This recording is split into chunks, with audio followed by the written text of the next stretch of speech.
Moi, je m'appelle Martin Bracci. Moi, je travaille pour Vital Strategies et je vais présider cet atelier sur l'innovation numérique. Alors, ce que j'envisage de faire, c'est de vous donner un aperçu, de vous donner les faits saillants qui sont pertinents pour cette discussion. Ensuite, on a un panel d'experts qui vont faire leur présentation. On espère avoir un petit peu de temps pour un débat à la fin.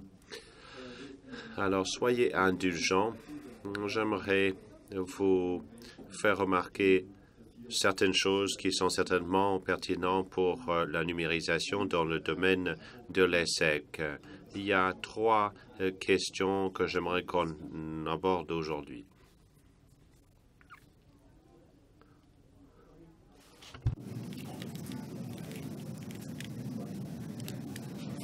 There. Okay.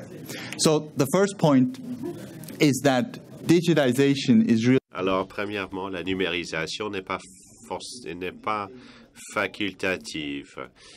Nous sommes certainement tous d'accord pour dire que les dossiers d'état civil doivent être numérisés, qu'on doit se servir de la technologie pour les systèmes de l'état civil, mais il y a beaucoup de risques qui en découlent, comme nous le savons tous, la sécurité des données.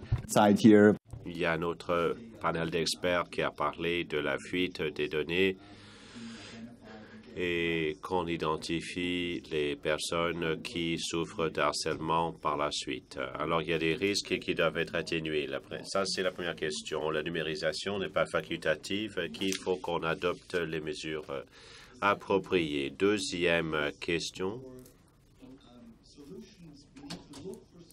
Il faut qu'on aille chercher des solutions qui seront durables et qui peuvent être mises à échelle. Je cherchais une bonne image.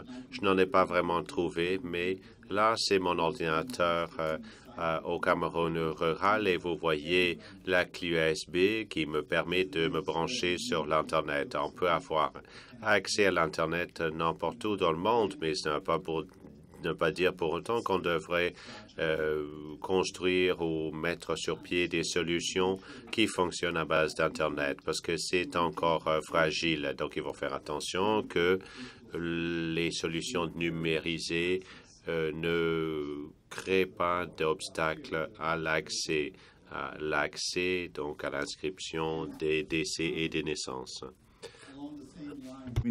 Et dans la même veine, il faut faire en sorte que le développement de systèmes innovateurs soit apte à leurs circonstances, à leur situation. Donc, peut-être la première partie de la transmission, du transfert des données peut se faire sur papier et pas par voie numérisée. Alors, ensuite, la troisième question et la dernière question que j'aimerais soulever avec vous, la numérisation est une occasion qui doit être saisie dans le cadre d'amélioration générale au système. Je ne vais pas vous citer la citation ici, mais on dit que la numérisation, c'est une refonte globale du système. Ça doit se faire en même temps que d'autres améliorations au système. On ne devrait pas tout simplement numériser le système actuel avec tous ses défauts. Non, ça veut dire que qu'il s'agit de l'inscription des données.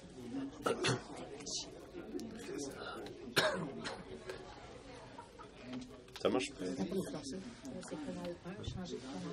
Alors, il faut donc adopter les outils d'amélioration de système. Ici, il y a certaines choses qui me viennent à l'esprit. C'était peut-être une occasion pour l'examen du cadre juridique. Il faudrait que cet examen soit fait pour qu'on puisse modifier les dossiers pour qu'ils soient adapté au système numérisé. C'est une occasion pour nous également pour faire en sorte que le système se conforme aux recommandations internationales. Et le logo là que vous voyez, c'est pour les principes et recommandations du USD. I have also listed here. J'ai également dressé une liste de plusieurs questions qu'on pourrait peut-être discuter à la fin, et tout dépendra des autres questions qui seront posées à ce moment-là.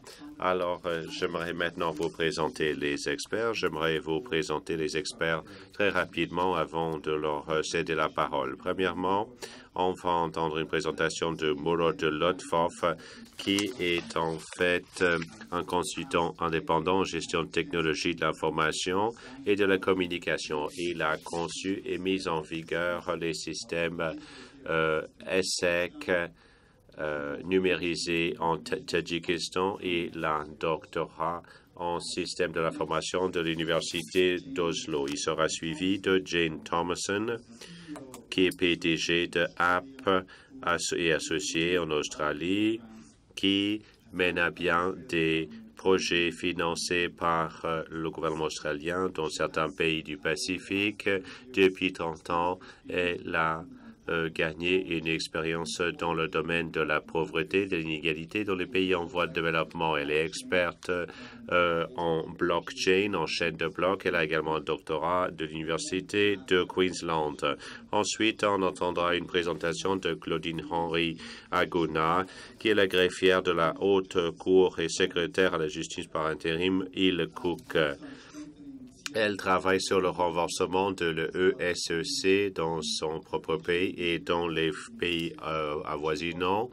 Elle est également coprésidente du réseau des registraires civils du Pacifique, et elle a également un diplôme de l'Université de Auckland en Nouvelle-Zélande. Ensuite, on entendra une présentation de Dakota Groner, qui est directrice exécutive ID 2020.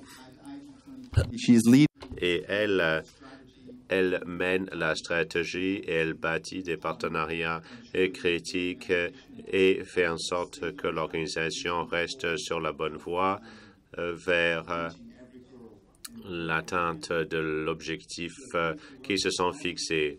Elle a travaillé dans plusieurs domaines. Elle a une maîtrise en sciences politiques. J'aimerais demander à Murat de faire la première présentation.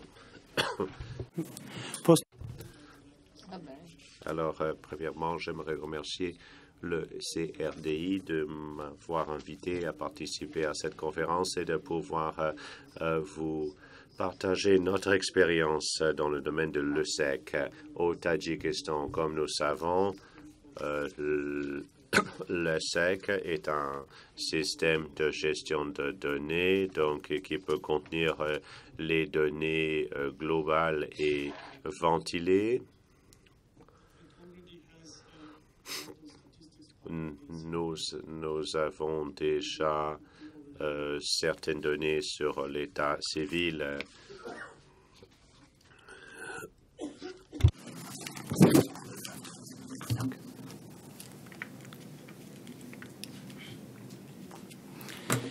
Paper-based. Alors, le registre civil du Tadjikistan est satisfaisant pour ce qui est de l'exactitude et la complétitude des données. Nous enregistrons 7 types d'événements, dont l'adoption, les décès, les naissances, les mariages. Le système dispose de 68 bureaux régionaux. Toutes les municipalités relevant des districts ont également mandat pour inscrire 4 événements: les naissances, les mariages, les décès et les divorces. Les municipalités font rapport au bureau de district sur le nombre d'inscriptions d'enregistrement effectuées. Le système d'inscription de Tadjikistan se sert des données. Alors, notre système se fait manuellement. Alors, tout le codage est fait manuellement. et ça retarde la préparation des statistiques pour les décideurs.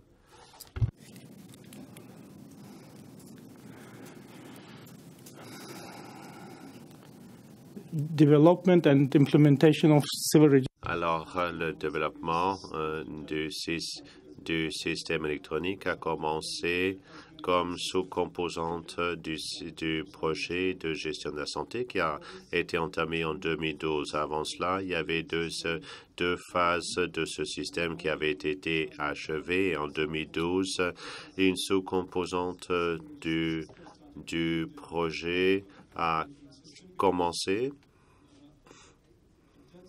À cette étape-là, la conception du projet était basée sur le cadre santé qui portait sur la démographie.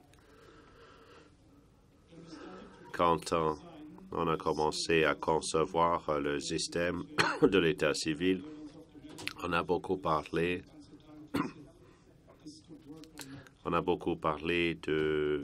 du fonctionnement de ce système. On ne savait même pas si ça allait fonctionner. Il y avait la capacité de l'infrastructure, l'acceptation par les utilisations, un manque d'expérience au niveau de la mise en application dans les pays avoisinants. Dans un contexte semblable, le système a été développé et mis en vigueur basé sur le système DHS. C'est utilisé dans beaucoup de pays en voie de développement pour gérer les données sur la santé. Le Tadjikistan est un bon exemple, en fait, d'une mise en application réussie. Il y a beaucoup d'utilisateurs qui utilisent le système. Nous pouvons élargir le système également pour on crée un système national d'inscription de données de l'état civil. C'est un système à source ouverte et donc il a fallu qu'on décide quelle infrastructure utiliser. Si on a un logiciel propriétaire, il faut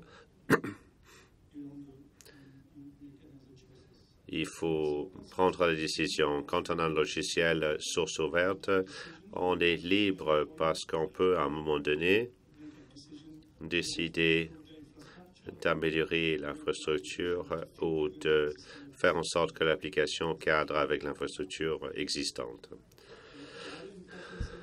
L'autre chose qu'on a faite pendant la phase de mise en vigueur, c'était de travailler sur la collaboration entre les ministères, le ministère de la Santé, de Justice, des Statistiques nationales.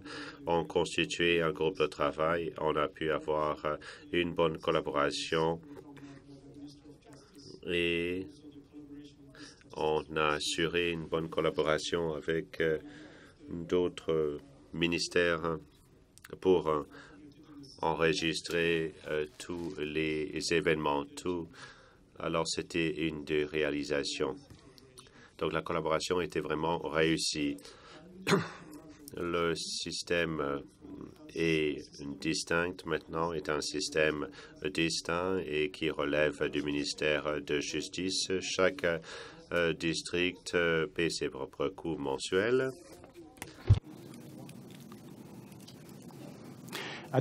Here you can see. Ici, on voit le processus de conception, les décisions qui ont été prises et le processus de mise en vigueur également. Dans la première case, on voit que le système DHS était le point d'accès et au niveau national, on a décidé comment adapter le système aux besoins du Tadjikistan. Ensuite, les décisions ont été prises au niveau des districts et on est passé à l'acte.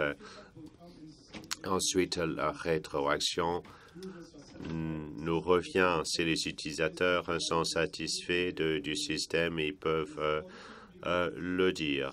Si la rétroaction est positive, on l'intègre dans le système et le système est institutionnalisé. Si c'est une rétroaction négative, on peut tout simplement annuler les procédures et la procédure ne fera pas partie du système. par le biais de ce processus d'essai, nous avons su prendre les meilleures décisions, à savoir ce qui est inclus dans le système. Approach. Nous avons également adopté un processus pour apprendre des cas sur le terrain. Quand on inscrivait, on enregistrait une naissance dans le cas d'une femme monoparentale, un enfant abandonné. Il y avait plusieurs types de naissances et on a constaté que pendant la période d'essai, eh bien, on avait une période d'évaluation.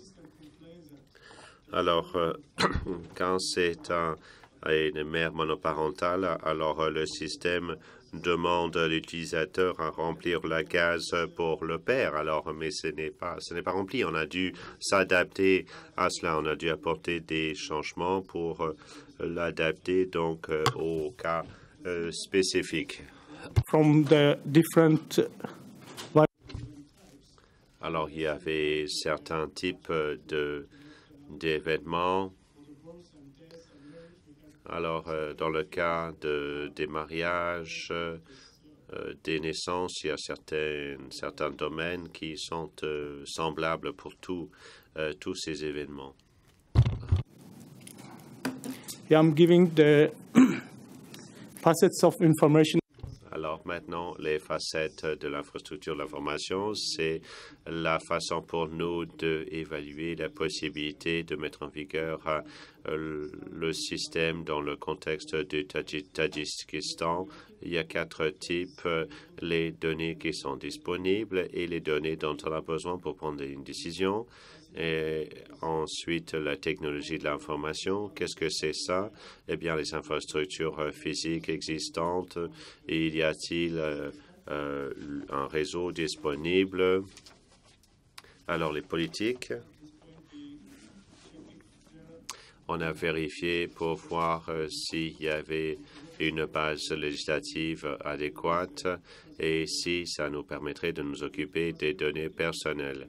La capacité, ça c'est de savoir si le bureau de l'état civil ait la capacité nécessaire.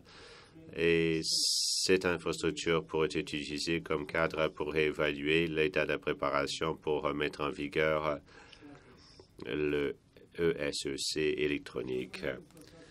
Alors, l'infrastructure de l'information implique également les institutions. Il a fallu réunir les institutions fragmentées telles que le Bureau de statistiques, le Bureau de l'État civil, le ministère de la Santé. Et ensuite,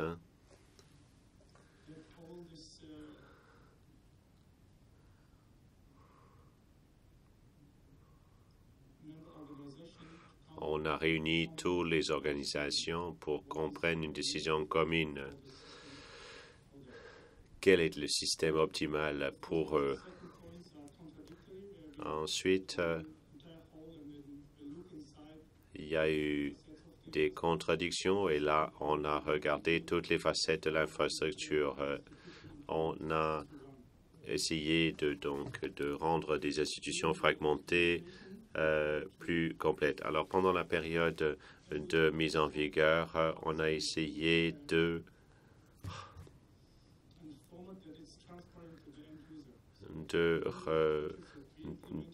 créer un format transparent pour l'utilisateur. Alors, l'utilisateur ne se rendait pas compte en fait ce qui se passait en coulisses. Le système codifiait tous les événements et les plaçait dans les domaines appropriés.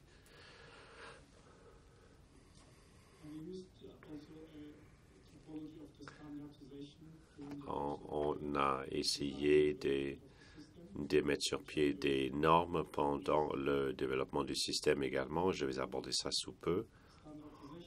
Alors, la normalisation pour l'établissement de normes, un processus un peu semblable.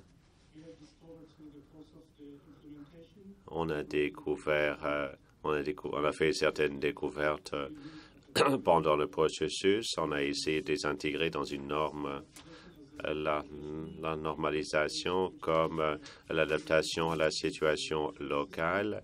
On a pris les composantes et on les a intégrées dans le système DAH. Le DAH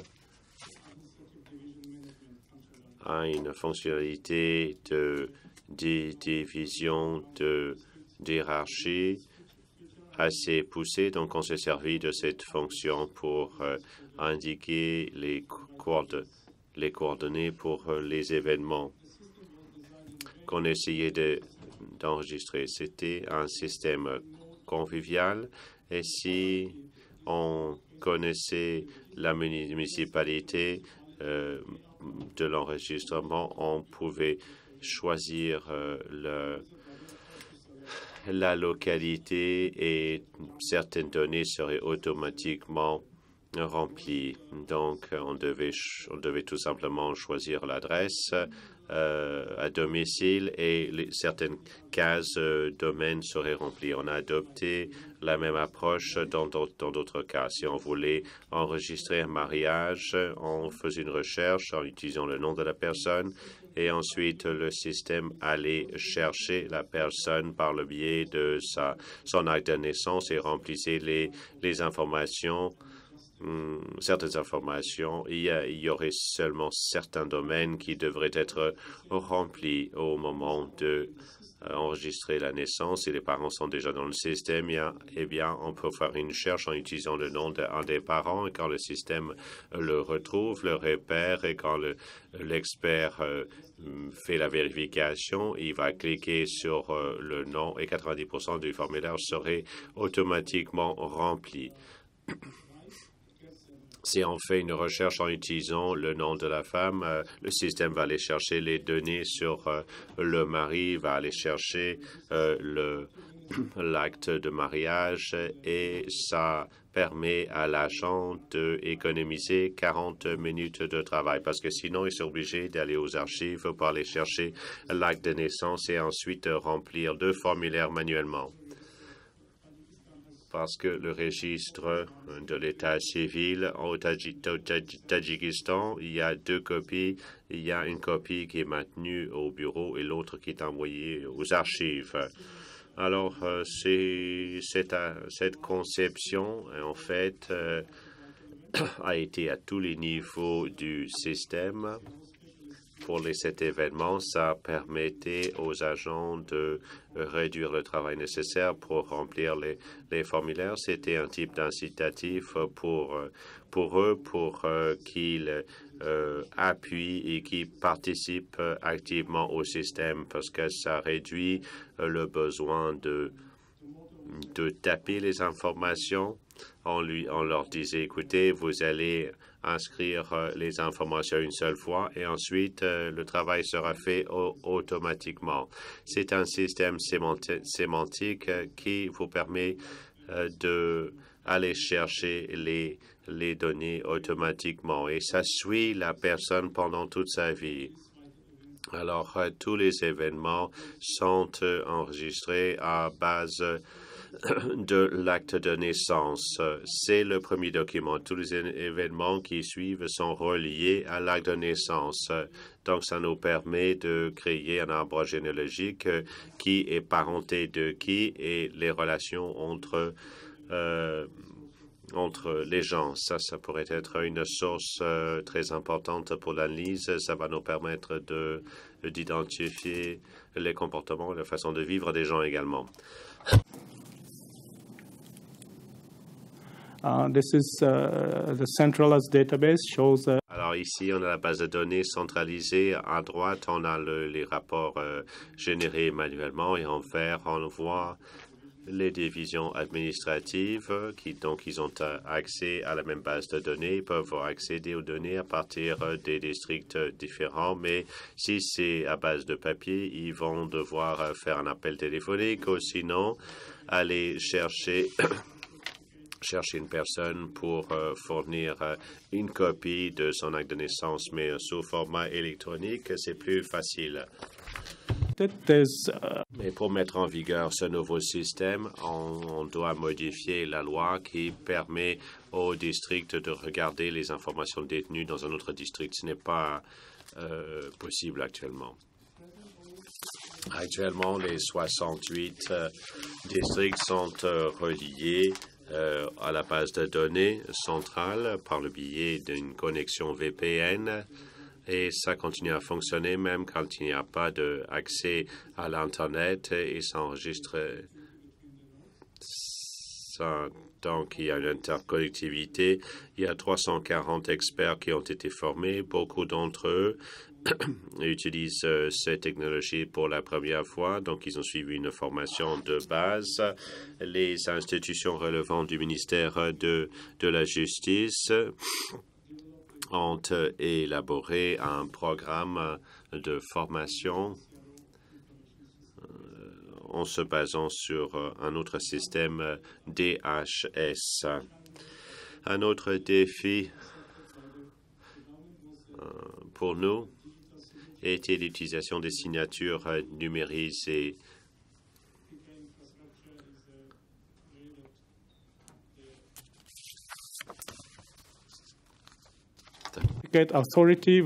Alors, on émet un certificat pour chaque node et chaque serveur. Et à un moment donné, on peut vérifier qui communique avec le système.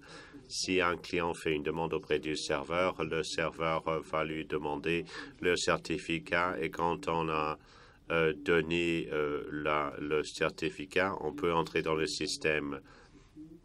Ça rend le système très sécure, très sûr. Security and authentication. And I'm running out of time. Alors, je n'ai plus de temps.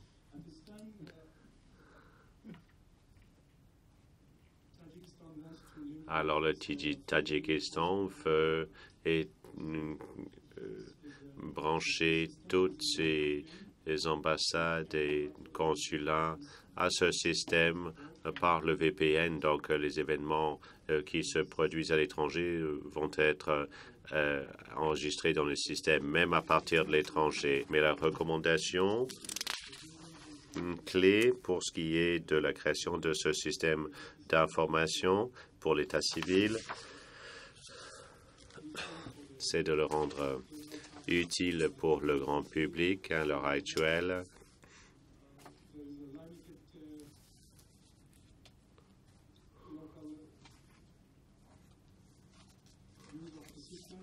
L'utilisation locale du système est limitée. C'est un système fermé. Les autres agences ne s'en servent pas. Ils n'y ont pas accès. Alors, il faut donner des incitatifs pour que le grand public ou les gens enregistrent les naissances, etc. à temps. Et il y a un partage d'informations limité entre les agences de l'État. Au niveau opérationnel, il faudrait adopter une approche holistique. Comme je vous ai montré quand je vous ai parlé de l'infrastructure et de l'information, il faudrait tenir compte de plusieurs facettes du système de l'information, parce qu'un système d'information, en fait, ce n'est pas seulement un matériel, c'est une combinaison de normes, de contributions humaines, etc. Merci beaucoup. Great. Thank you very much. I think it's a very interesting. Merci. Je pense que ce sont des cas très intéressants. Jane,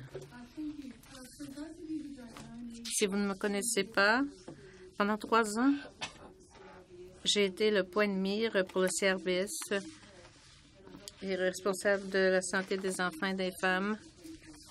et j'ai participé à l'élaboration de ESSEC et j'ai acheté un expert de chaîne de blocs. J'aimerais vous le présenter, Kyle Camper, qui est canadien, et j'ai fait de la recherche et sur les chaînes de blocs et leurs applications dans les économies émergentes depuis quelques années.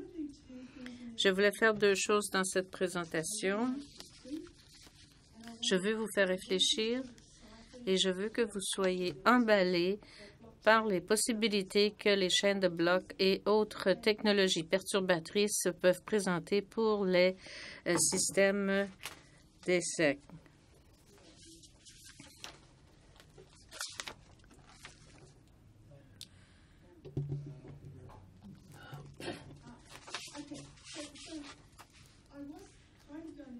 J'allais parler d'Indonésie et je vais le faire dans une certaine mesure, mais les points clés sur lesquels je veux insister à partir de cette diapo, c'est qu'en Indonésie, 61% des personnes ne sont pas enregistrées, mais dans certaines provinces du pays, 91 personnes sont enregistrées. En Papouasie-Nouvelle-Guinée, 98% ne le sont pas.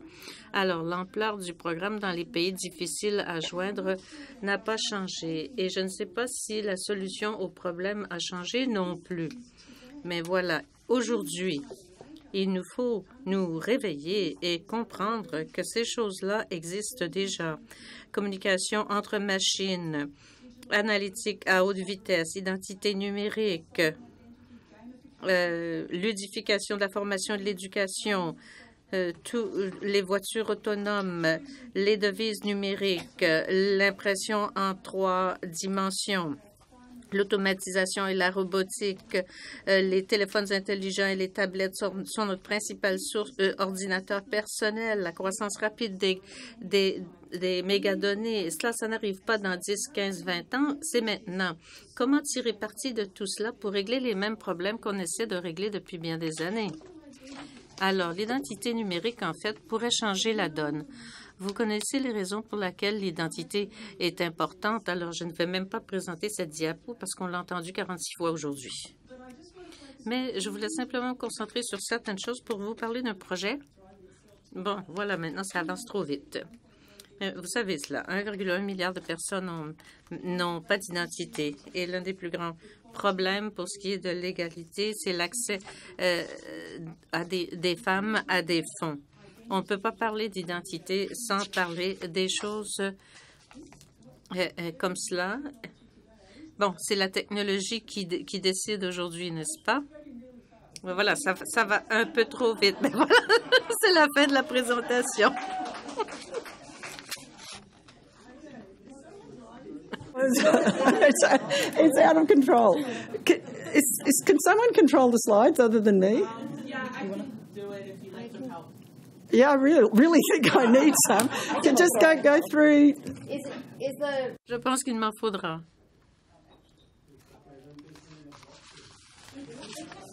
C'est une chaîne de blocs pour la présentation.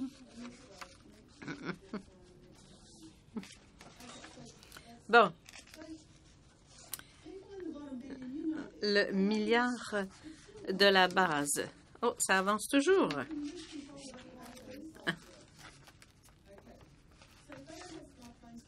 Alors, ils n'ont pas de téléphone intelligent, pas d'électricité et pas d'Internet. Il faut régler ces problèmes si l'on veut régler le reste.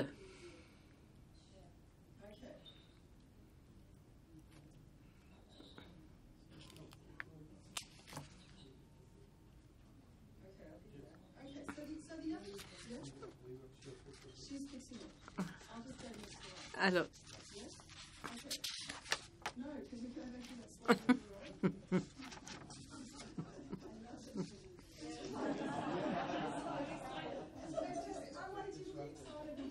je voulais que vous soyez emballés, ben ça y est. Bon, on oublie ça.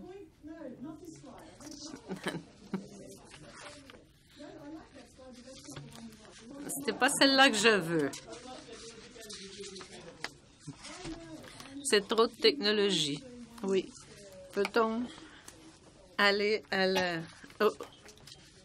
au réseau d'énergie solaire. Le micro-réseau. Bon, le point que je voulais soulever au sujet du commerce à l'aide d'un micro-réseau, eh bien, c'est que les capacités de la chaîne de blocs sont rapides sur... Oups, on a raté quelques points. Les diapos changent trop vite. Pas d'Internet, pas d'électricité. Alors, ces solutions peuvent fonctionner pour le milliard de la base. Une chose que je ne vais pas vous montrer aujourd'hui parce que je ne peux pas arrêter les diapos a été fait sur une imprimante à 3 dimensions là-bas derrière. Je vais peut-être, si vous voulez le diaporama, je vous l'enverrai. Et voilà. Alors, ça, c'est un concept sur lequel on travaille depuis 1 an.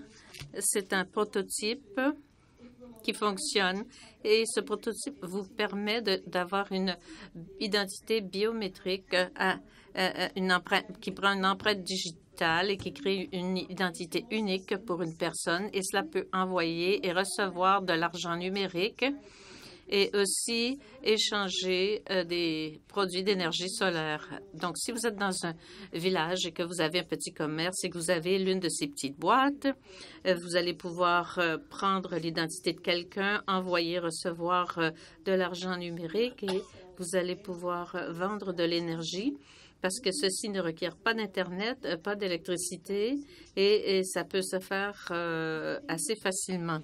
Donc, si vous pensez à la population du monde qui n'a pas accès au téléphone intelligent, mais qui ont accès à certaines technologies, ce serait une solution pour eux. Alors, on a montré cela il y a quelques semaines. On nous a demandé de présenter ça à des femmes à l'ONU qui avaient un laboratoire humanitaire intéressé par les solutions qui pourraient être utilisées pour les situations de réfugiés. Alors, comme je l'ai dit, c'est un prototype. Et ici, on démontre 3 des façons pour les chaînes de blocs de changer la vie des populations éloignées et difficiles à joindre. Parce que quand on y pense, c'est comme un service qui vient chez vous. Et les gens n'ont pas à quitter le village pour aller travailler ou pour participer à l'économie du comptant. Ils vont pouvoir le faire de leur village même. Et pour bien des pays qui dépendent des remises. Cela permettra une transmission immédiate d'une remise à New York. On a pu faire ça vers la Papouasie-Nouvelle-Guinée en 3 secondes. Alors, dans le village où on a mis cet appareil au banc d'essai, les gens devaient prendre l'autobus et payer justement pour aller à la ville, pour obtenir quelque chose qu'on leur envoyait. Ça prenait une journée avant d'arriver. Et enfin, et finalement, ils devaient dépenser une bonne partie de leur rémunération. Je vais tout de suite aller à la dernière diapo. Mon point ici, ce n'est pas pour dire que c'est cette boîte qui est la solution à tout et les chaînes de blocs non plus. Mais ce que je fais depuis 2 ans, c'est essayer de comprendre la technologie, examiner ses applications pour voir où on s'en sert déjà dans les pays en développement. Et il y a des cas d'utilisation chez les populations de réfugiés, comme on l'a appris ce matin. Différents pays en Afrique s'en servent aussi et des pays de l'Asie. Alors, il faut apprendre ce que l'application fait au juste et réfléchir à la façon de l'utiliser pour régler ces problèmes de toujours qu'on essaie de régler depuis tellement longtemps. Alors, j'espère que vous avez aimé cette présentation très animée. Eh bien, merci beaucoup. Claudine. Thank you. Hopefully we don't go driving everywhere else. Kia ora, I'm Claudine. I'm from the Cook Islands Ministry of Justice. Oops, let's turn this on first. Claudine des îles Cook. Alors, je vais vous parler du bon travail que le PCRN a fait pour différents projets et notamment de partage de données entre les pays.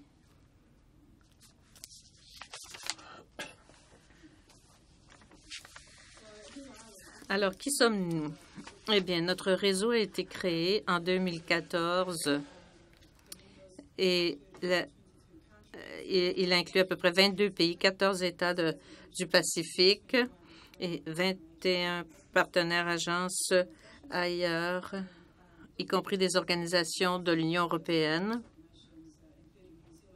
On inclut la Nouvelle-Zélande et l'Australie. Ces pays peuvent se rencontrer, discuter de leurs objectifs. Notre vision est la suivante.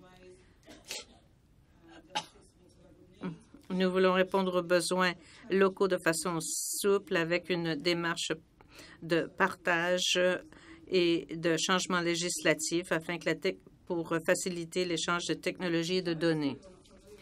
Pour ceux qui connaissent la région du Pacifique, plusieurs des populations sont nées dans les îles, mais on se déplace beaucoup entre l'Australie et la Nouvelle-Zélande. Alors souvent, on a des problèmes avec des gens qui sont nés sur une île mais qui vivent ailleurs. Alors, on a de la difficulté à établir leur dossier. Donc, partout, on converse avec la Nouvelle-Zélande et d'autres dans la région pour voir. On sait qu'on a besoin de statistiques. On est à un point où il fallait commencer à monter des dossiers et nous savons pourquoi nous devons faire cela pour la planification de politique, pour les priorités nationales, etc. Alors, les îles Cook et la Nouvelle-Zélande ont pu s'entendre pour essayer de mettre au point une entente pour essayer de régler le problème de l'identité qui n'avait pas été réglé du tout. Quelles sont les raisons pour les mouvements de nos gens entre les îles et le grand pays? Pour des traitements médicaux, nous n'avons pas les installations, les services des grands pays. Alors, avec la collaboration de la Nouvelle-Zélande, nous pouvons déplacer les gens pour des renvois médicaux ou pour des traitements, également pour des possibilités d'éducation, des opportunités de promotion professionnelle, pour le cheminement de carrière, pour les sports également, et le changement climatique.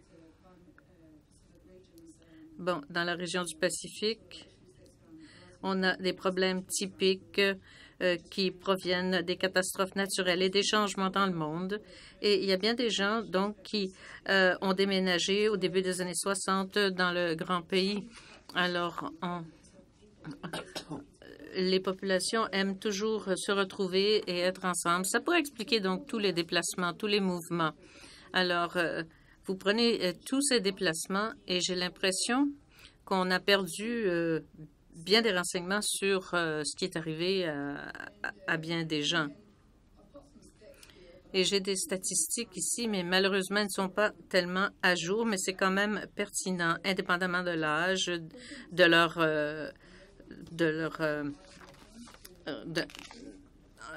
âge. Maintenant, Samoa, les populations, d'ailleurs, on dit que 50 000 personnes sont nées à Samoa.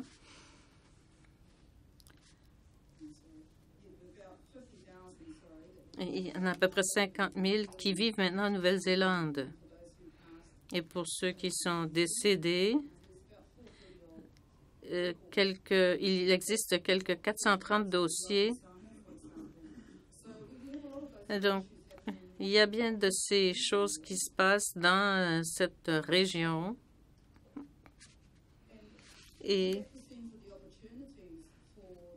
cela présente une possibilité pour le réseau du Pacifique de partager de l'information entre les îles pertinentes, parce que tout cela a des répercussions sur les politiques du pays, de même que sur leurs priorités. Pour ce qui est de l'entente entre le gouvernement de Nouvelle-Zélande et les îles Cook, on a signé cet accord en 2016. Les îles Cook ont une relation spéciale avec la Nouvelle-Zélande. Bien qu'on soit auto-gouverné, on relève quand même de la Nouvelle-Zélande. Donc, on a un passeport national de la Nouvelle-Zélande, on a la même devise. La langue est très similaire pour les langues autochtones aussi, et nous avons la même devise. Il y a 2 autres îles dans la région qui ont les mêmes caractéristiques, similarités. Tokelo et Niue. Il nous faut tenir compte du cadre juridique ici. En Nouvelle-Zélande, nous sommes favorables au partage de données et les 2 façons principales de faire, les 2 raisons principales seraient pour les changements de nom. Ici, on vous présente les règlements.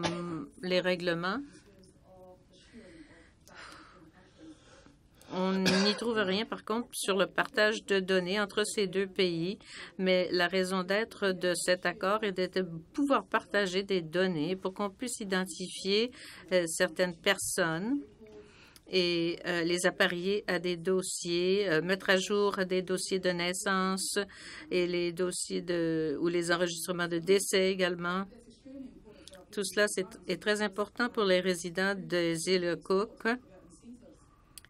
On a parlé déjà d'incitatifs.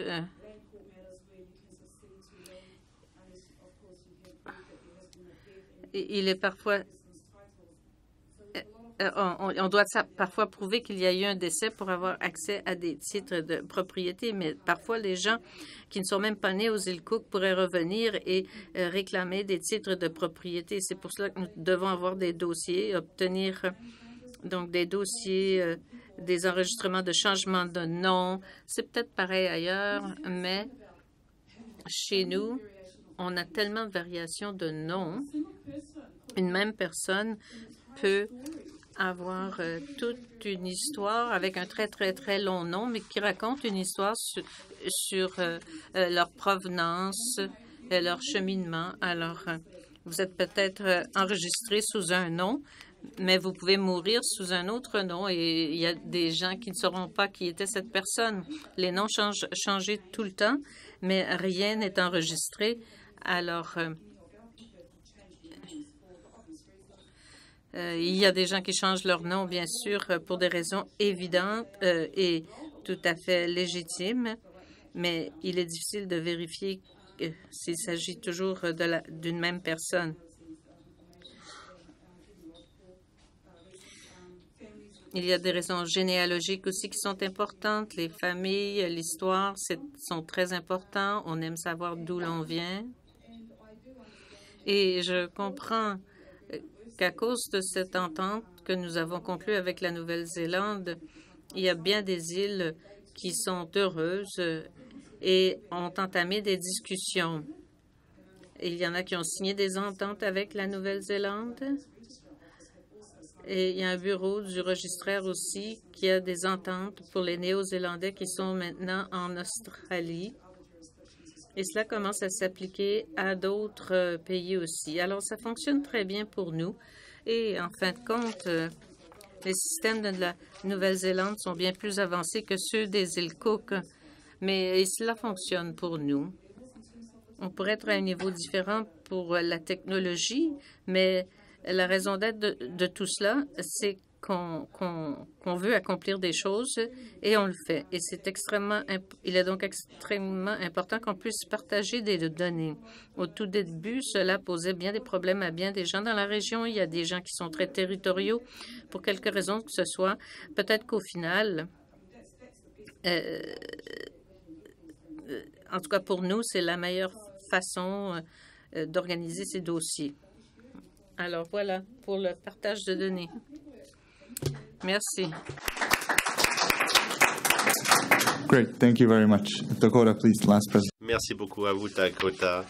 Oui, merci. Donc, moi, je suis la dernière à faire ma présentation aujourd'hui. Je vais essayer de rester concise, mais je peux tirer profit des autres présentations. J'aimerais remercier le CRDI, l'UNICEF et d'autres d'avoir organisé cette conférence et à Martin d'animer cette discussion aujourd'hui. Alors, j'aimerais reprendre deux défis dont Haishan a parlé aujourd'hui, la provocation tout d'abord et deuxièmement, comment réimaginer le paradigme de l'identité dans le contexte de l'ESSEC et de l'économie numérique et des services et protections sociales en général.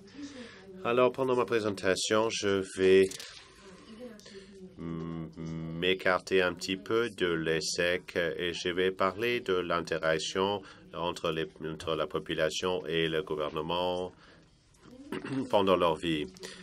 Et Claudine vient d'aborder une question qui était importante, la transférabilité. Alors, les gens se déplacent et font des choses différentes. Alors, la transférabilité est très, très importante. Okay, so won't belabor this slide. Alors, je pense qu'on a déjà vu une diapositive semblable plus tôt aujourd'hui. L'identité nécessaire pour avoir accès à des services importants, pour avoir accès à des occasions économiques et sociales pendant la vie. Ici, on voit certains exemples. Comme a dit Jonathan ce matin, c'est une question de confiance. Comment est-ce qu'on peut prouver son identité pour avoir accès aux services auxquels on a droit? Verifiable credentials. Et sans cette confiance, sans des documents pour prouver son identité, les gens sont invisibles. On ne peut pas avoir accès à la santé, ouvrir un compte bancaire, etc. Et sont les données sur la population. Et c'est vraiment quelque chose qui nous est important pour nous. Les organisations privées et publiques qui essaient de rejoindre ces gens-là pour dispenser les services de façon efficace n'arrivent pas à le faire. Et comme on a dit à répétition pendant la journée, et merci à la Banque mondiale, 1,1 milliard de gens qui ne peuvent pas prouver leur identité. C'est important qu'on le sache. 625 millions de ces personnes ont moins de 14, 238 millions ont moins de 25 ans. Donc voilà le lien entre ça et l'ESSEC. Mais j'aimerais vous dire que universellement, les systèmes d'identité numérique frustrent les utilisateurs, le commerce, la société civile, etc. 1,1 milliard de gens n'ont pas façon de prouver leur identité. Mais donc, ils ont du mal à prouver leur identité. Il y a trop de données personnelles dans trop de silos. Et pour les entreprises ou le gouvernement qui contrôlent ces données, eh bien, ça crée des problèmes. L'expérience des utilisateurs est horrible. On n'a qu'à penser à la quantité de mots de passe qu'il faut essayer de retenir. Et ça nuit à la confiance. Mais ici, on a une occasion pour faire converger les besoins. Alors, à Ottawa et ailleurs, on a besoin de nouveaux modèles d'identité numérique. Il y a beaucoup de conversations qui sont en cours. Tim ici travaille dur sur une réponse canadienne. Il y a des occasions à saisir au fur et à mesure qu'on développe de nouveaux modèles dans le secteur privé, au sein des gouvernements nationaux. Il faut faire en sorte que ce travail ne soit pas limité aux pays avec les ressources. Il faudrait éviter de créer deux types de technologies, une technologie pour les riches et l'autre pour les pauvres. How do we do so? Il faut décider comment mettre à contribution les nouvelles technologies. Nous sommes à l'avant-garde de ces technologies à l'heure actuelle. Il faut tenir compte des besoins des gens dont on parle aujourd'hui. Alors, il y a plusieurs façons d'aborder cette question. Et pour les organismes, la question qui se pose est de savoir comment renforcer les relations avec les gens que nous desservons. Comment mieux les desservir, comment les desservir de façon moins chère, que l'expérience soit plus conviviale, etc., que ça soit adapté aux besoins des gens, etc. Il y a également une question fort importante de la protection de l'individu. Comment est-ce qu'on peut faire en sorte que les gens puissent se déplacer et continuer à prouver leur identité, qu'ils puissent prouver leur identité de la naissance au décès. Il y a également la protection de la confidentialité pour que ces gens-là ne soient pas exposés à des risques. Et ensuite, il y a la question d'établir un lien entre cela et l'écosystème des intervenants, parce qu'on essaie de renforcer la capacité à tous les niveaux. Alors ici, on a donc une présentation de la terminologie. Très rapidement, le rapport USAID qui a été publié l'année dernière, et vous devriez le lire. C'est important. Et dans le rapport, on dit qu'on a tendance à parler de l'identité fonctionnelle et fondationnelle. Et dans le rapport, on dit que c'est peut-être une façon d'aborder la question, mais ce serait peut-être plus utile de penser cela du point de vue d'une approche avec un objectif bien cerné pour un projet. Alors,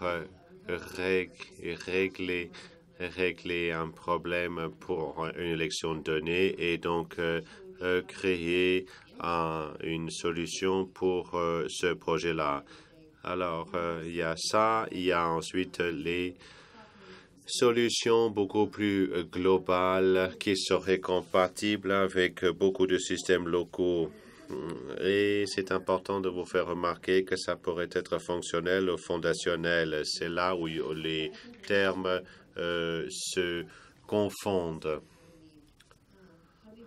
Alors, il faudrait qu'on se penche sur la construction des systèmes d'infrastructure. On est ici aujourd'hui parce que les investissements dans les démarches ont échoué. On a investi dans les programmes pour financer des besoins bien spécifiques, que ce soit l'enregistrement des naissances d'une population donnée. On encourage les organisations à bâtir ou à construire un système pour ce cas-là. Ça n'assure pas la transférabilité et ni la persévérance. Alors, je vous lance le défi. C'est une occasion et c'est une limite actuelle. Donc, on a investi dans les projets individuels. Et il faut que ça change. Le problème, ce n'est pas au niveau de la technologie. Non, dans bien des cas, c'est un échec plus global. Donc, il faut qu'on décide comment on va changer notre façon de faire à l'avenir. Alors,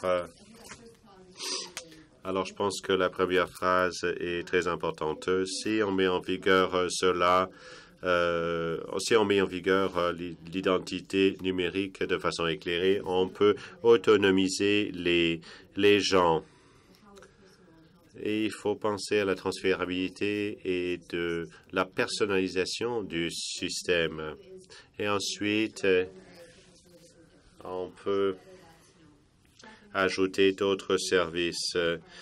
Donc, suivre les niveaux de vaccins, l'inclusion sociale, les protections, ou sinon renforcer l'ESSEC, identifier les gens qui tombent entre les mailles. C'est très important, donc, de penser à cette infrastructure fondamentale.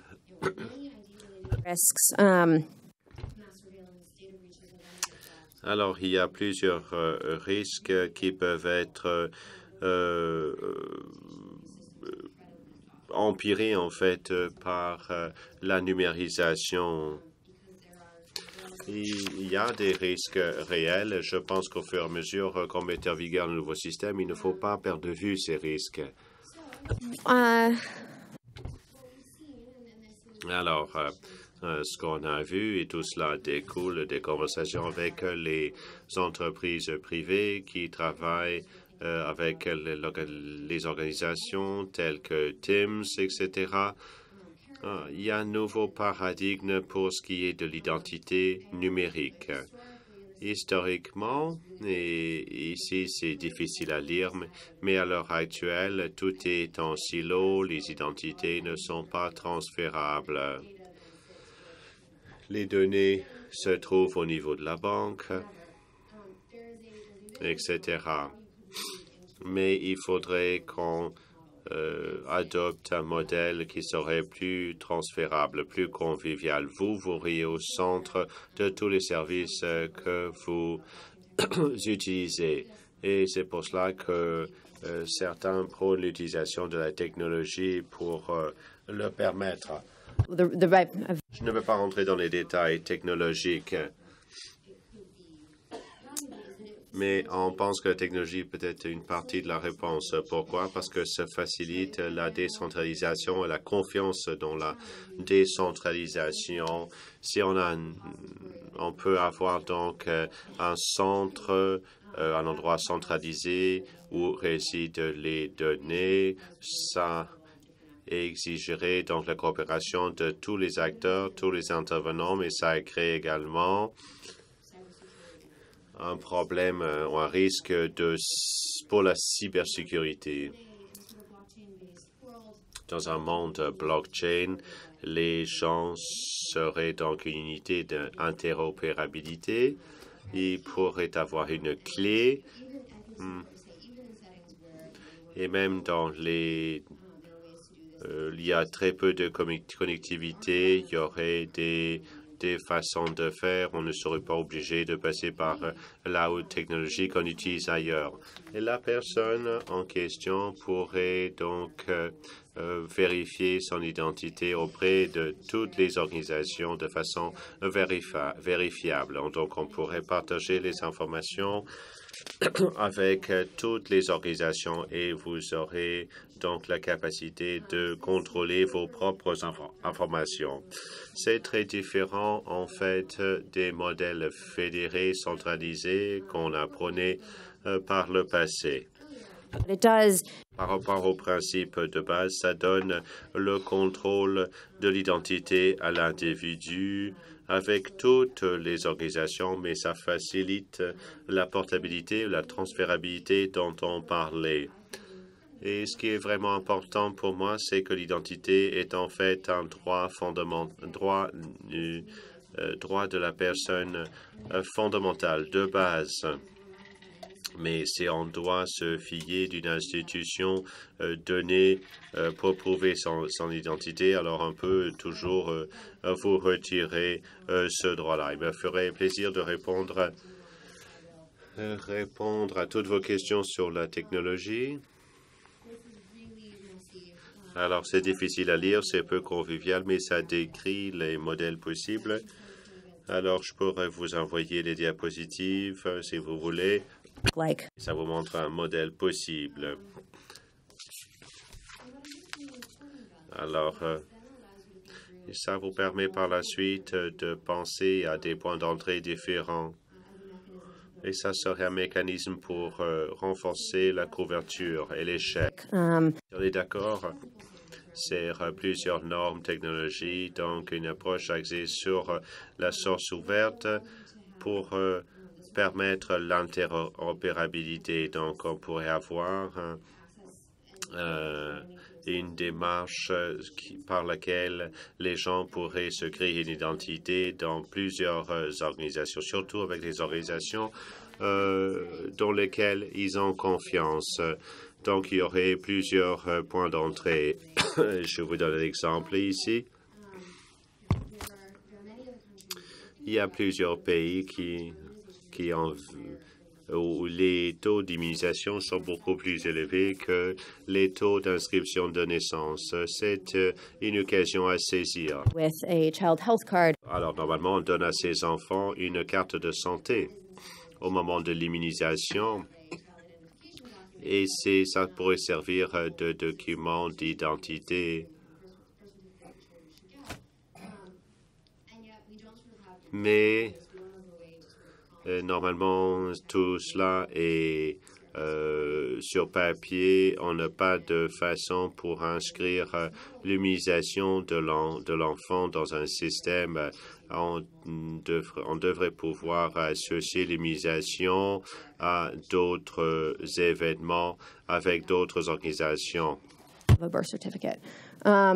And, so what we're doing, and I don't want this to be about us, but is, bringing together. Alors, on réunit les organisations privées et publiques qui ont des démarches bien différentes pour nous permettre de prendre les nouvelles technologies, l'adapter au contexte donné, tout en pensant aux points d'entrée possibles, comment faire preuve de créativité pour mettre le système à échelle. Comment travailler donc avec Gavi pour renforcer les taux d'inscription de naissance et ensuite de décès, donc adopter une approche basée sur un système. C'est la dernière diapositive. Merci beaucoup.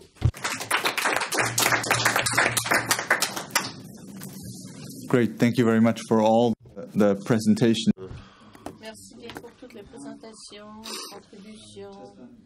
Il nous reste un peu plus de 15 minutes pour la discussion. Alors, peut-être pouvez-vous venir au micro?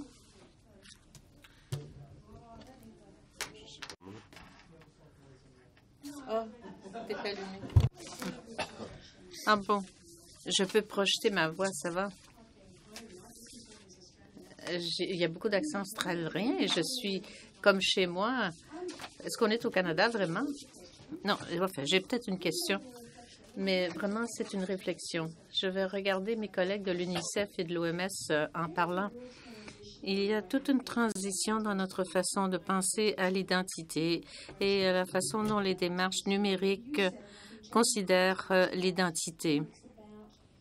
Et c'est une question d'identité contrôlée par la personne. Et dans la santé, c'est une question de contrôle des dossiers par la personne. Je comprends le principe sous-jacent et je suis d'accord avec. Je pense qu'une personne devrait avoir le droit de gérer sa propre identité. Une chose que l'on devrait prendre en considération, je ne dirais pas que j'ai un problème, mais qu'on devrait explorer, c'est que cela a des répercussions possibles pour les données. Comment peut-on mesurer quoi que ce soit si les gens nous donnent le droit d'utiliser leurs données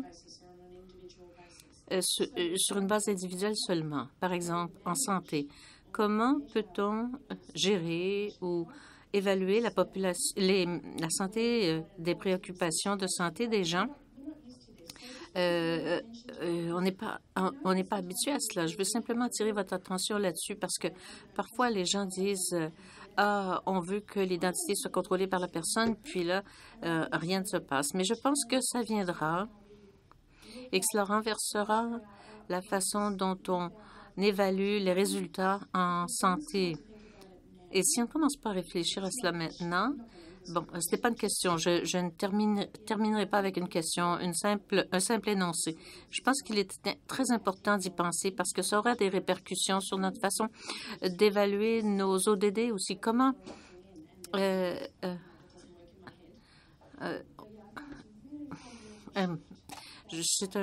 un changement vraiment fondamental. Alors, toute la conférence a porté sur le contrôle centralisé des identités, des systèmes gouvernementaux pour évaluer le tout. Moi, je ne pense pas que nous sommes dans une telle situation. D'une part, je pense que c'est bien, mais d'autre part, je me dis, oh, qu'est-ce qu'on va faire avec la santé? Alors, venez à notre laboratoire de chaîne de blocs demain. Mais moi, je dirais que je pense que ce sera moins perturbateur à cet égard que ce que vous le croyez. Enfin, je ne pense pas qu'un contrôle par l'usager ou une identité transférable soit incompatible avec un registre national. En fait, ça se complète puisqu'il y a de l'interopérabilité. Toutes sortes d'institutions vont pouvoir accéder à cela avec différentes institutions. Et Les gens pourront avoir cela avec eux s'ils se déplacent. Mais enfin, je ne pense pas qu'on suggère ici que les organisations elles-mêmes vont se retrouver sans accès aux données soudainement. Par exemple, pour l'enregistrement des naissances, je pense que les SEC, on émettra toujours, on délivrera toujours des certificats de naissance parce que ce sont des documents importants, mais ce qui risque de changer, c'est que les données, c'est-à-dire que la prochaine organisation à laquelle s'identifiera un enfant aura moins à emmagasiner parce qu'ils pourront s'en remettre à ce qui a été délivré et qui a été signé par l'autorité de l'ESSEC. Donc, ils n'auront pas à recueillir une énorme quantité de données. Cela pourrait servir de seuil d'information. Donc, elles se diront, j'ai peut-être déjà un dossier sur cette personne par l'intermédiaire de mon association. Tout dépend de votre interaction avec la banque, etc.,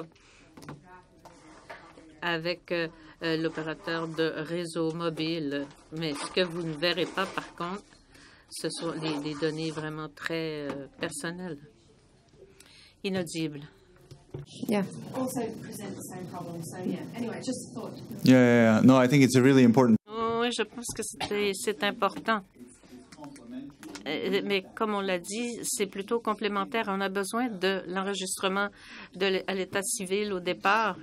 Et ensuite, la personne sera plus libre d'adhérer ou non à des systèmes subséquents.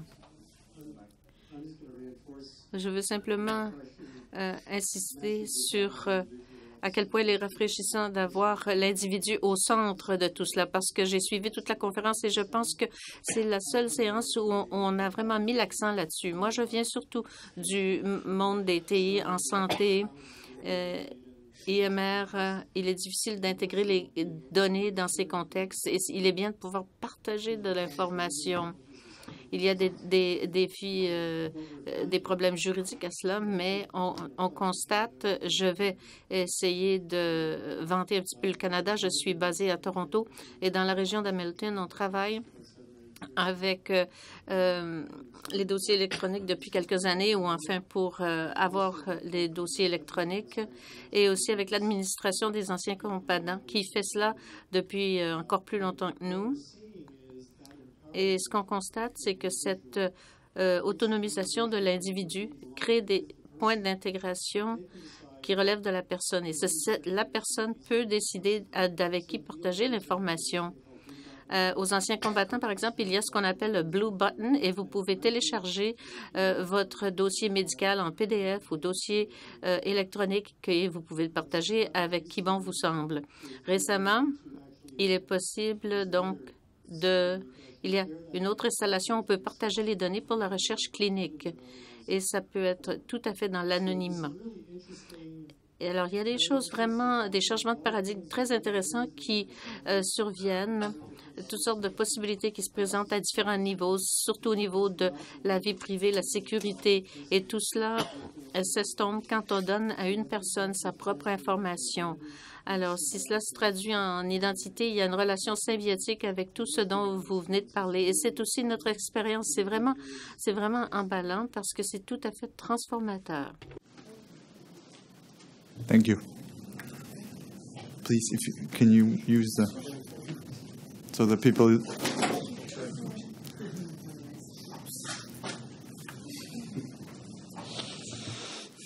Thank you. Merci.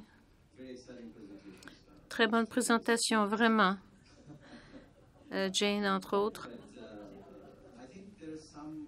Je pense qu'il y a un changement fondamental qui survient avec les identités émergentes. En Chine, on considère, on peut tout faire sur WeChat, mais au Bangladesh, on voit aussi la fusion de l'identité biométrique, l'identité financière et l'identité en communication. On voit déjà des liens qui se dessinent entre les cartes SIM et l'identité nationale. Et on travaille maintenant sur la création d'une adresse financière pour chaque citoyen qui permettront toutes sortes de paiements. Et essentiellement, avant trop longtemps, on aura une identité unique et une adresse financière qui sera donnée à tout le monde. Donc, vous aurez quelque chose pour accéder à tout. Et ça devrait arriver dans un avenir non trop distant. Je suis du PNUD. Il y a un élément de l'identité contrôlée par la personne qui me pose de la difficulté dans mon fort intérieur. Cette idée que, alors que je suis tout à fait d'accord personnellement que quelqu'un devrait avoir la possibilité de contrôler quelle agence de l'État ou organisme privé contrôle quel élément de mon identité selon leur mandat. Ça, je comprends et je suis d'accord. Et je suis également favorable à l'idée qu'il y a certains éléments de l'identité d'une personne qui sont très importants pour la personne et que l'État devrait reconnaître, comme par exemple la possibilité des transgenres de changer comment on consigne leur sexe dans les documents officiels. Mais il y a d'autres éléments de l'identité ou des variables pour lesquels je ne suis pas aussi certain qu'on devrait pouvoir changer ou dire à l'État, moi, je veux que ceci soit changé et je veux que vous respectiez le fait que je contrôle mes propres données. La date de naissance, par exemple. Je ne peux pas identifier quelqu'un qui est né en septembre. Je suis né en janvier 72, donc je veux ma pension maintenant. Alors, pas dans 5 ans. Non, je ne pense pas que je devrais pouvoir faire cela. Et le principe sous-jacent, c'est qu'il y a des éléments de votre identité que le gouvernement a le droit d'avoir, que, bon, vous êtes qui vous êtes et non pas qui vous dites être. Il y a un peu de cela. Et je ne sais pas où est la ligne de démarcation. Et quand je nous entends parler d'identité contrôlée par la personne, c'est quelque chose que naturellement on veut dire oui, c'est excellent, mais il faut qu'il y ait des limites à cela. Et quels sont les principes qui sont les limites? Enfin, quelles sont les limites? C'est ça, je ne sais pas. Voulez-vous répondre à la question?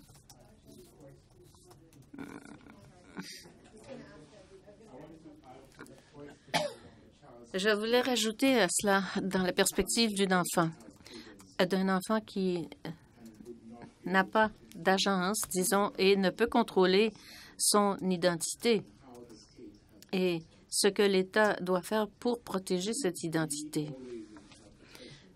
Nous, dans la protection de l'enfance, avons toujours ce créneau et les parents peuvent perdre leurs droits et l'État peut déclarer ses droits. Et je reviens à votre point. On parle toujours du cadre juridique et politique.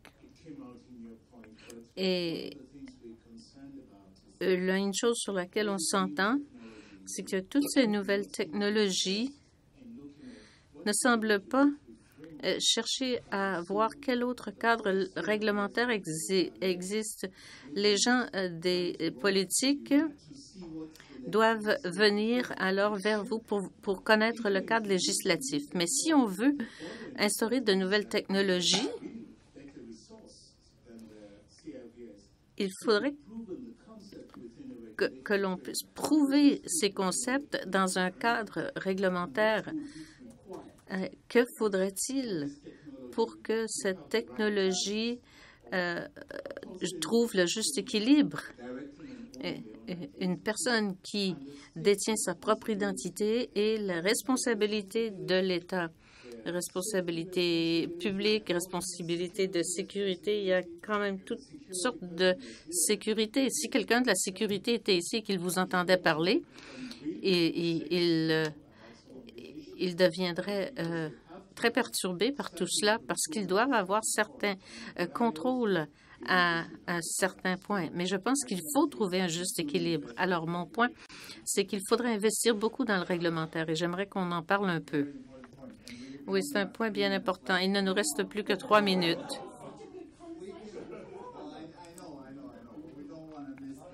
Oui, je sais, mais on ne veut pas manquer la réception. Peut-être qu'on peut faire le tour du panel encore une fois pour leur demander au sujet du cadre réglementaire. Quelle expérience avez-vous eue avec ces innovations? Est-ce qu'on a vraiment à prêter attention au cadre réglementaire? Quelle sorte de changement faudrait-il pour que ce cadre réglementaire soit en harmonie avec la technologie? C'est comme Jane l'a dit, tout est là maintenant, donc il faut bien composer avec, mais on est quand même limité aussi au cadre réglementaire. Alors, peut-être qu'on pourrait écouter 1 minute de nos panélistes. 1 minute chacun.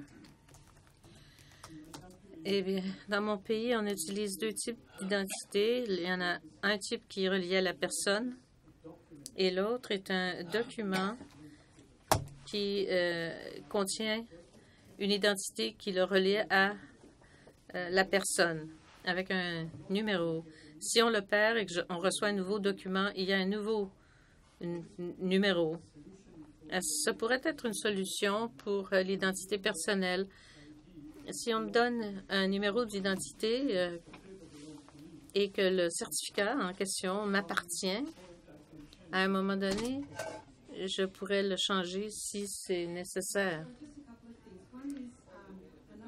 Quelques points. Il y a des pays, y compris le Canada, qui ont des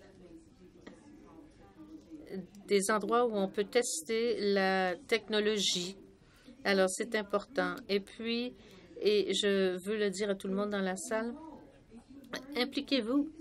Si vous pensez que c'est une technologie qui peut changer les choses, mais vous vous inquiétez de certains risques, eh bien, impliquez-vous. N'allez pas dépenser de l'argent un peu partout dans le monde pour des choses qu'on sait qui ne fonctionnent pas. Investissez un peu pour essayer de trouver essayer de voir si quelque chose de transformateur pourrait avoir les répercussions qu'on croit. Merci. C'est intéressant. Ce n'est pas jusqu'à la formation du réseau que c'est arrivé. On n'est pas rencontré à quel point nos règlements étaient différents. Et on a eu toutes sortes de problèmes alors à régler. Et une bonne partie de ce travail évoluait très rapidement. Mais tous ces règlements ralentissent beaucoup les choses. Mais c'est une bonne chose, finalement. Parce que je pense qu'il nous fallait changer nos priorités pour qu'elles concordent avec tout le reste qui évolue aussi. Alors, je me dis que c'est toujours un beau défi que quand on rencontre quelque chose qu'on ne connaissait pas du tout et que maintenant, on doit s'y habituer et essayer de le faire fonctionner. Je suis d'accord avec ce que Jane a dit sur les 2 fronts. Les essais ils sont très importants pour apprendre et aussi il faut s'impliquer tous. Il faut comprendre comment tout cela pourrait fonctionner. Ensuite, j'ajouterais que en Europe, surtout, les systèmes d'essais encouragent les gens à penser à tout cela. Donc, si l'environnement réglementaire aide la technologie, et tant mieux. Ensuite, je pense qu'on a parlé d'identité qui appartient à la personne. C'est comme un cintre, finalement, où vous pouvez accrocher toutes sortes d'éléments. Vous pourriez dire, voici l'autorisation qui m'a été donnée par le registre national. Voici ce qui m'a été donné par l'université. Voici ce qui m'a été donné par l'employeur, par ma mère. Alors, si vous voulez partager cette information avec quelqu'un et que vous partagez, par exemple, vous dites, voici ce que la maire de Dakota dit au sujet de son anniversaire, eh bien, c'est probablement ce qui a été mis dans le registre national au départ, mais si c'était ce que dit la meilleure amie de Dakota, vous ne pourriez pas dire que l'information fournie par le gouvernement est celle que je crois, point.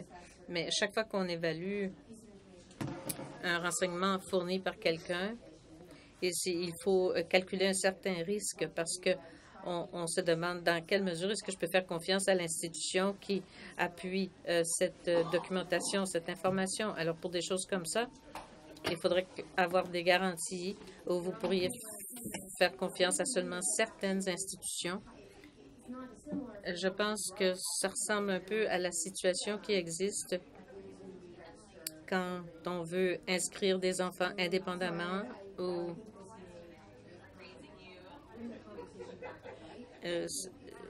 cela ramènera peut-être la question sur le tapis. On l'a déjà eu.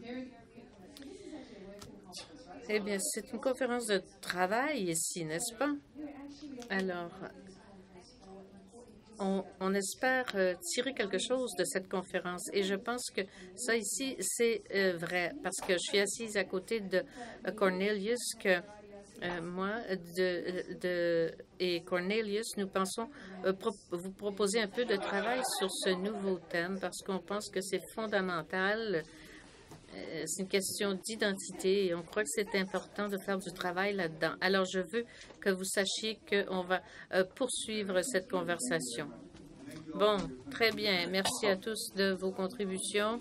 Je pense qu'on doit retourner à la plénière.